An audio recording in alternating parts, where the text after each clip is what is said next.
Oui, voilà moi bolimbisi pamba te uti traina lotiliki mais naibete mutwazaki na maloba iza chantre Sharon no? Ini mutwazaki na maloba mutuna nanga izalaki est-ce que nini importaki yo po na nzela o est-ce que ezaka kapo peut-être toyembaka na prai toyembaka mo bavoi moko ya bien ou bien nini etindikaki o sino peut-être olandaki mutu. Bon, nalandaki mutu te eza pete po naza na voix ya bien eza pona kozala na distraction te mpona ngai naponaki nzela oyo mpona azala distrait te na mokili yango namipesaki na maboko ya nzambe mpona kosalela nzambe yango naponaki nzela ya koyemba. Mais oyebi ke lelo ozomona okaneti eza nango kaka pete mais lobi après lobi nzambe soka fuli opambwami okomi grande star est-ce que oko rassurer biso que vraiment okotosa liloba nzambe ndenge otosaka? Vraiment par la grâce de Dieu avec la prière na kotosa liloba nzambe. Merci bandeko bisika bozolanda biso na kanisete wana eza ya bino artiste Sharon Tsumbu. Donc vraiment mambo eza bien. Kasi azape mon côté pour na moni bango vraiment ba équipe mobile costaud. La sœur Lovette. C'est la sœur Lovette hein? Exact. Ah voilà, merci. Na ndenge tozomona lelo okoti na monde musical. D'abord, nini epusaki yo okota na monde musical? Premièrement, ils a passion. Ils a passion. Les chants et la seule manière dont j'ai vu de servir le Seigneur, c'est de chanter. Parce que maman chante, nous sommes une famille là qui chante beaucoup, alors on doit devenir musicienne. C'est aussi ça, c'est notre don de la famille. Ah, c'est un don de la famille. Aïe, aïe, aïe. Vraiment, loko les dons, il y a famille. Sikoyo, apport nini, ko apporter na bato nyon surtout au bazolanda biso parce que ba misusu en tout cas ba s'intéresse kana bango na mondo te mais yo na bolenge na yo na jeunesse na yo ngemezo na ngenge kota ngenge sadila nzambi na fleur d'âge est-ce que ngeke trahir nzambi ve parce que monde ngeke na ukoti ya ke monde moske na ba mambu mingi ngeke sutuka me baka invitation artiste ya nene me katuka na Kichasa anime sepela na beno ono en tout cas mukena nsatu ya sœur Lovette sœur ina yimbilaka na muyimbu ina mukena nsatu na yandi est-ce que ngeke trahir groupe beno? Trahir le groupe impossible. Ba dollar mekita. Impossible. Impossible. Question kaka mwena lundi lange peut-être ngeke mona umpasi me yake question mosi yafonaka kita gubu ya ibe tokena ba doctrine mingi et surtout toke monaka na ba doctrine yankaka bakesalaka nini na sene doctrine soki ba memona kama domos kena kubutuka ngeke sutuka ba me proposer nge ba dollar ba me proposer nge no en tout cas betozona produire ngeyo na production nge tome tout l'enveloppe ya autant sa munge kuiza na kan ya beto na tai na nini ngeke sala parce que tout le ndaka peut citer ba musiciens mingi ina voandaka na scène doctrine mais à cause de l'argent ils se sont sacrifiés ba sacrifier ba âme na bango ba kende na bangambo mususu. Bon il est que va être qui vite quoi mais mon bon après mais s'exciter c'est pas ça l'essentiel. L'essentiel est que imbila misanzambi. Merci. L'essentiel est qu'elle est vraiment kuimbidi la nzambi et vraiment tindika batu ba croire au Sauveur Jésus-Christ. Vraiment merci. Mobanza ete Maintenant, pour garder la foi chrétienne, ça mubeno lunda vraiment qui muklisto nini belenda kasala. La camine pour se consacrer, pour se purifier. Pour se purifier, salité me kuma trop, de ne pas commencer comme ça, na savon. Salité me pour se purifier, les gens revoient la vie à prière. C'est consacré toujours na Nzambi, puis bangomba mangenge bakenda kawapi mangenge nge. Yo bakenda mangenge nge kuna. Ah, donc vraiment, mais est-ce que frère Enoch, est-ce que bozala kapé na esika bosali la ba répétition pour na makambo ya boya kitoko boy? Bon, d'abord premier lieu c'est à l'église. À l'église. Mais au moment opportun, il y aura une place vraiment bien préparée pour les lives, voire même et d'autres activités. Mais dans un premier temps, c'est à l'église. Ok. Alors, moment nini osepela kanango mingi. Question ekotambola na bino nyonso. Problème tanto ça. Moment nini bosepela kanango mingi. Est-ce que moment ya composition tango zo koma nzembo? Ona yoka kio na ebandelika en tout cas inspiration tango yaka ezala 1h du matin la muki obandi okoma. Parce que moins de musique makanisi wana ebungi. Alors moment nini pena ose santaka à l'aise? Est-ce que exactement komaka? Ou sinon peut-être na temps ya ba répétition, ou peut-être enregistrement des sons, ou bien peut-être na temps ya présentation ya mosala obino o euti na nkuku po ebima na mpoasa. Bon, pour encore répondre à la question wana, personnellement, je me sens bien lorsque je suis devant une situation et la chanson arrive. Tel qu'en ce moment, na refana mongo comment ça me dérange. Même à ce moment, et je peux commencer à chanter.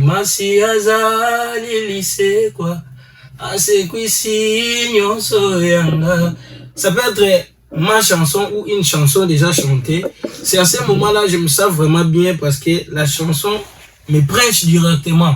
Donc, c'est tel que la Bible le dit, c'est de l'abondance du cœur que la bouche parle. Là, ce qu'on le ok. Alors, parmi ba moment nini osepela kana na temps o komaka ba titre na yo, ba texte na yo nde moment yo apprécier kami. En tout cas, ce qui donc parce que ça na ba moment tango zoyemba peut-être publiquement ça ba live na yo sinon peut-être bozo ça la répétition nyonso na tozaka na biso na présence ya Nzambe mais ça na moment moko na mutu kati na ezala ke en tout cas ngata o soki na zana moment oyo en tout cas na santé comme si vraiment tozaya ko balana na emoko kolo makambo. Disons si je peux être précis. Moi, on se sentira bien quand je suis en train de jeûner. Quand je suis en train de jeûner, du genre que le corps souffre, mais l'esprit est au cola. Alors là, on a des moments donc en plein jeûne, on souffrir, mais surtout dans le cobima, en tout cas, à ce moment-là, je me sens tellement bien. Parce que là, on a senti que Nzambe à répondre ou Nzambe à répondre. Okay. Ouais, la sœur Sharon, na utuko yoka ndenge sœur Lovette a utuko ebisa biso ete en tout cas pour na ko garder foi chrétienne, en tout cas ils ko se sacrifier et surtout ko jeûner, ko prier, mambo belé. Alors yo na ba moment nyonso ya production parce que rien que même temps ozu déjà moi likanisimo ko bandi ko komango déjà ezolakisa déjà koti na kati ya production déjà et pas seulement ko koma texte wana mais peut-être temps ko bandi ko raisonner et moi likanisimo déjà oza na kati ya production. Alors na ba étape nyonso temps ko commencer mbo composer peut-être koyemba publiquement ou sinon peut-être il y a production vous opposez son na studio et bon beta live na ba période nyonso wana yo période nini wana osante akapenda ke siko nazanga bon place na se sentaka vraiment c'est lorsque je suis devant la scène et que torépéte na biso sikoyo tokomi sikoyo journal moko tolingi sentir sikoyo mobondo ya bato baza wana nde sikoyo biloko pene ya ye mei Christ donc sikoyo bandi kosala na nzoto. oui. Ok. La sœur Lovette, yo moment nini ozalaka vraiment concentré? Est-ce que na temps ya répétition ou bien na temps ya prestation na public? C'est comme l'a dit la sœur Sharon, la prestation. J'aime bien quand les gens sont là, ils m'encouragent. Quand je chante, ça me fait du bien. Ok. Voilà, merci beaucoup. Merci Bandeko, Bozolanda, partout bisika Bozali. Biso wana tozokenda biso vers la fin. Mais HN, je crois que Visio tango ebotamaka mutu azaka na objectif moko boye. Okay. Alors objectif nini ozolanda na parcours musical na? Ok, merci pour la question encore. Objectif est à Liboso, Ezalaki, to concevoir projet. Donc, to concevoir projet, directement pour que ngulu te pour au bim sa projet, avant projet bima, il faut que bankulu tout. Ba monango, ba retouchango, pour que, et puis c'est biso accès, il y a ko travailler sur ces projets et puis qu'on mettre à la disposition à le projet est en cours. Le projet, il y a studio, c'est en cours. Et avec nos 10 titres, si je peux énumérer ça, parce que nous avons soutiré aussi toutes les chansons qui bénissent les peuples de Dieu. Oh, et maman déjà, chanson d'Ima Yesu, et maman même. Compte tenu à des agréments techniques. Nous avons encore la chanson de Zela Likolo et Fumwami. Nous avons encore la chanson Sam Nandi Manangé Mugela Nangé. Notre chanson ici que nous venons de chanter, Les Consolateurs. Mon Dieu est si merveilleux, le dessein de Dieu pour un chrétien. Donc il y a beaucoup de chansons. Alors tout dépend des moyens. Si ma coquille aux anongo est belé, ça pourrait être que moi, oh yo, chanson est bimi. Bossali chanson, moi, proche Bossali Moussou, tout dépend de moyens. Et lorsque toutes les chansons seront prêtes, et c'est à ce moment-là, comme on a point pour réaliser ma clip. Afin que, à travers la son, na vidéo, nous avons la capacité à comprendre le message. Par exemple, quand vous faites un clip avec une personne qui ne croit pas en Jésus et directement, le message est transmis. Na vision, na audition. Alors, projet vraiment est bongo. Bon, presque je pouvais dire par la grâce de Dieu, toujours qu'évoluer déjà malé parce que il est aussi bon, même déjà, il a tout posé. Et puis, mais est-ce que, parce que, quand gérer le groupe, ils ont passé. D'abord, avant que tu côté kuna, 10 titres, studio, ils ont constaté. Est-ce que vous avez un producteur ou un fou la bino ou bien? Oui, pour être bref, en tout cas, tu es producteur, de ce Seigneur Jésus-Christ. Parce que moi, je suis faux ça en gros. Avec la détermination. Parce que ceux qui toujours visent bon, mais les propositions de Jésus yaka. Na yo ka ucho poser ba ser ba question belebele ba proposition au monde nga yaka boy mettant on tali peu perceptive o ki mabemba monter. Mais vaut kende malé mais donc producteur la biso c'est le Seigneur Jésus-Christ et c'est lui qui est capable de toucher à travers Moussala ou déjà tout ça là et directement au monde un peu opportunité mon ami mais tout qui n'a biso malé voilà pour tout que négocier na biso c'est quoi nini bozo raisonner que ça là à l'avenir tu penser que est-ce qu'il aura atteint 10 titres là mais ils a une vie. Moi personnellement chez moi j'ai aussi des ambitions. Donc, tant qu'il n'y a pas d'anglais, mais on passe un moment d'adoration, d'intimité avec Dieu. Donc, Dans au côté, on prie, on chante une chanson, et puis tout sololé. Tu peux aller au Skenayomer, je reste avec la vidéo, et la cimata, on a aussi à Rouyo comme moi, personnellement, avant que tu aies béni, on n'a pas qu'à y pambolinga.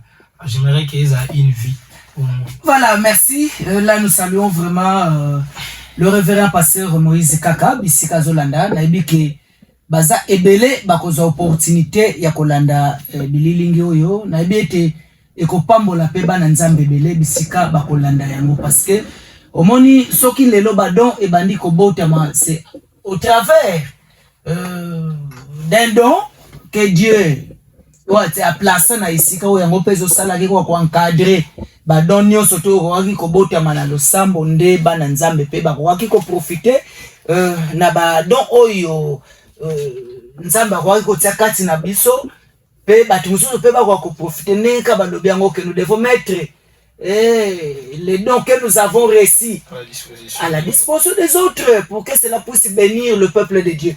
Voilà, donc merci vraiment les bulldozers, hein, moi je l'appelle bulldozer Moïse Kaka Mwanda MKM, on a vraiment mon vieux respect bisika zape basali nyonso o bazo yikampiko pour agi tozanango eza facilité.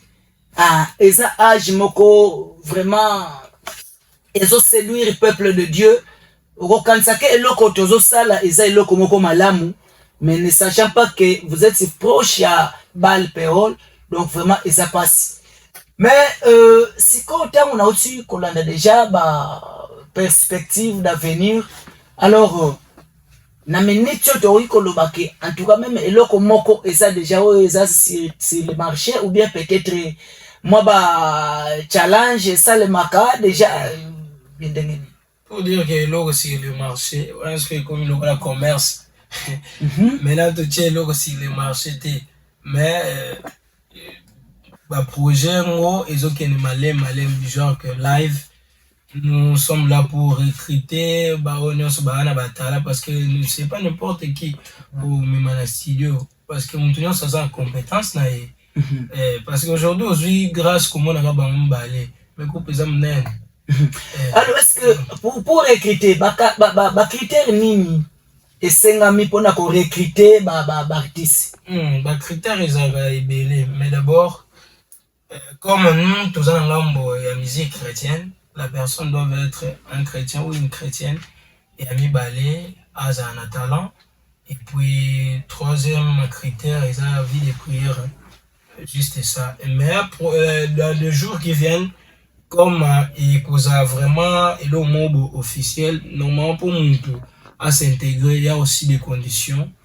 Oui, c'est Namaka. Oui, c'est Namaka.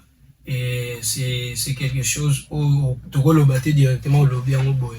Mais ce sont des choses, disons, qui sont qu'on considère comme bloc à règlement à groupe. Donc, à pour ça, à quota. Et à quoi tu peux ces conditions parce que nous ce groupe activité nous pour évoluer ça demande aussi des moyens. Voilà, merci, ça demande des moyens et qu'on sort. Alors est-ce que ils agissent ce groupe pour nous surtout le message du temps de la fin ou sinon peut-être que nous avons cause à la peine à l'icabonner à koyemba. Oui, ils ont carté pour ceux qui ont dit les messages du temps de la fin aux membres du groupe, non, même ailleurs. Parce que tu diviser du genre que oh on regarde ta message non non voilà ils ont conception ou mentalité mon pénal et retard. Donc nous ce qu'on dit mais la raie sous clic le gars en colo pour mon big scenario. Vous avez le bienvenu, vous avez le bienvenu.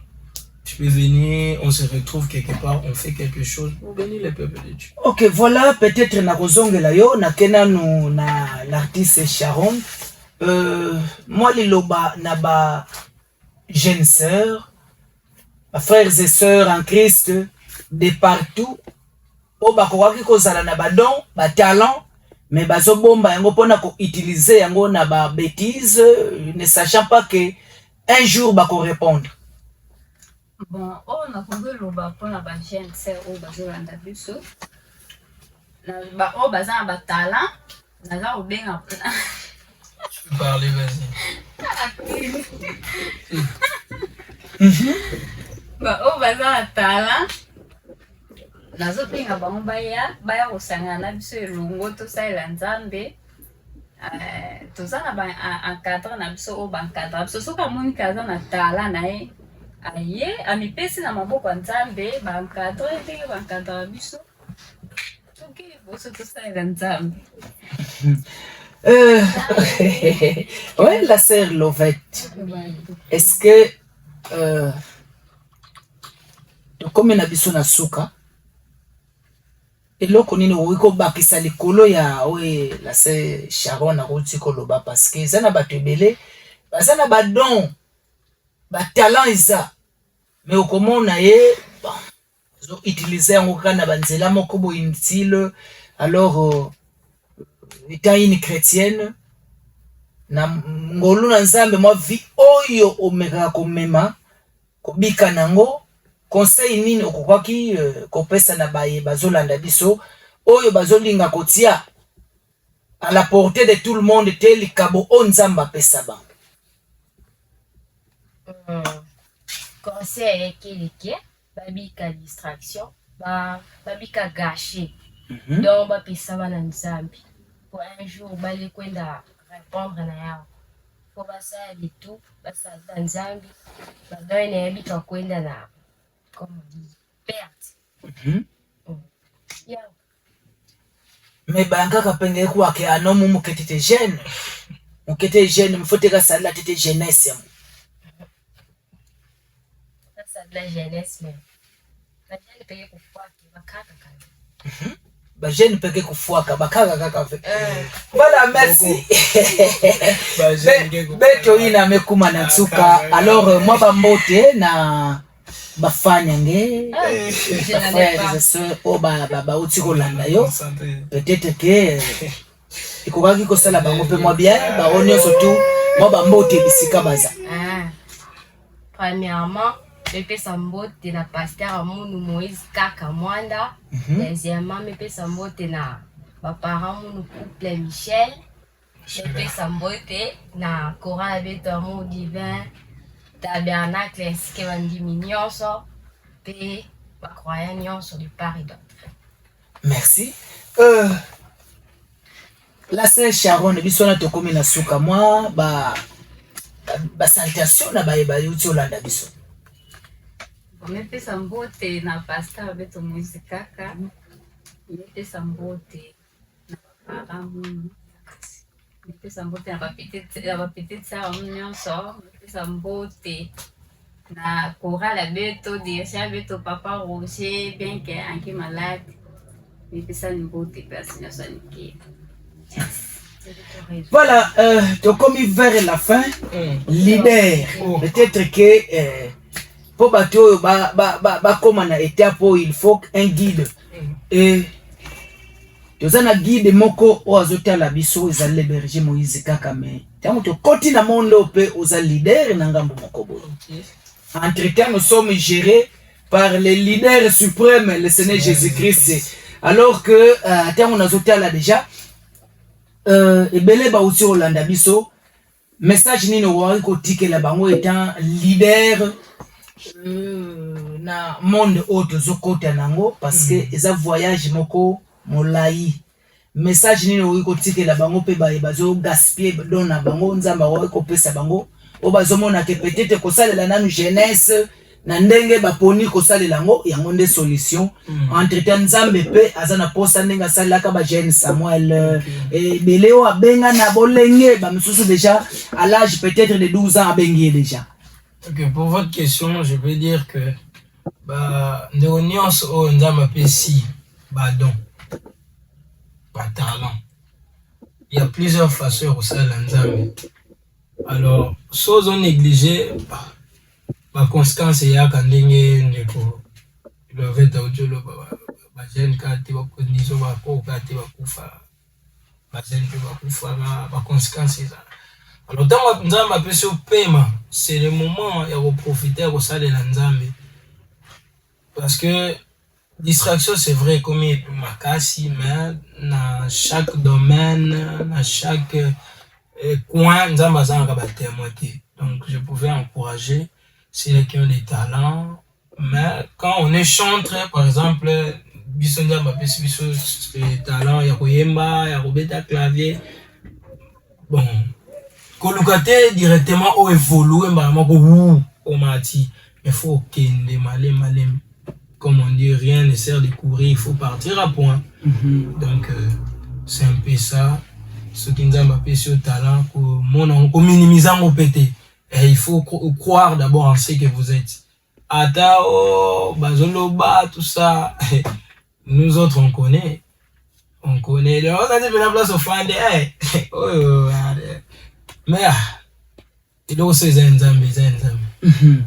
Alors, Théo Akaono, groupe musical Kenaya, groupe d'adoration Kenaya, groupe ono gospel, je ne sais pas, titre ndenge na yo aka groupe musical La Sagesse. Okay.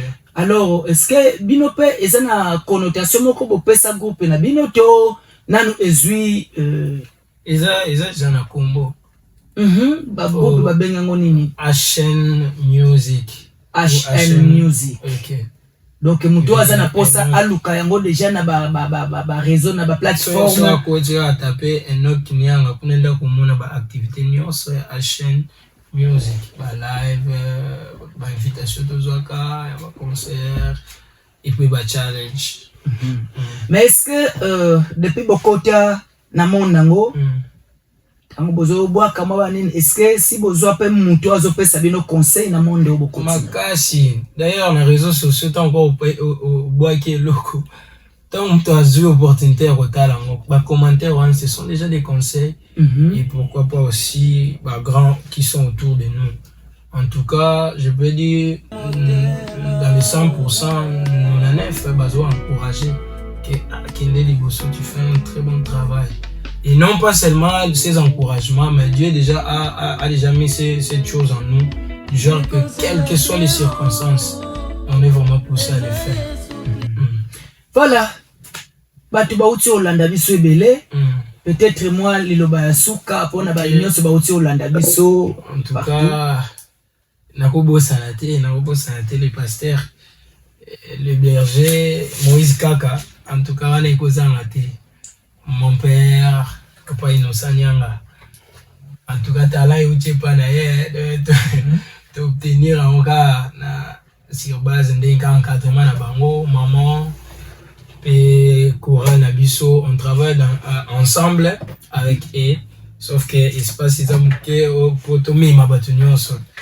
Et puis, frères et sœurs, diaspora, même de loin, logo Fouezala. Voilà. Et peut-être ma zone opportunité aussi, te ba comboté, bandegonion, so vraiment zamba pambola bino, et vous continuez à soutenir biso, attends un bon thème na ba prière. Voilà, merci nakanisi tobandaki malamu biso wana tokomi na suka. En tout cas, nazongiseli bino matondi ebele pona ko participer na émission ya Pokwa na lelo pamba te ebele te bazwi ngolu ya peut-être ko participer na émission na Pokwa na lelo ba misusu azana don azana talent mais azobomba yango na sa mesa. Mais or nous sommes des lampes qui doivent éclairer le monde. Donc na on nzambe atia kati na biso. Parce que Nzamba rokita susute aya koyemba nzembo. Mais zo déjà les kabwana akotsa na kati ya batu pour que batu wana basala na isika ya Nzambe accompagner mosala na ye. Voilà. Donc biso nyonso tout otozili baku ya kolanda émission ya Pokwa na lelo na kanisa était vraiment bouti ya kopambwama malgré tous outils ko za trahi na ndeka tolobaka yango pas technique. Donc technique et memanga mbona mokilo. Mais en tout cas, je crois que prochainement ba Olanda biso susu ndenge ka ba uti Olanda biso en direct. Donc ezala mbala liboso me ya sukate pamba te biloko o tozosala esengeli pe to tsango a profit ya bazana posa ya kolia bilei wana po empesa pe ba vitamine kitoko. Vraiment natondeli bino zongi malamu na bandaku eke Nzambe abakela biso na nzela. Amen. Voilà, merci. biso wana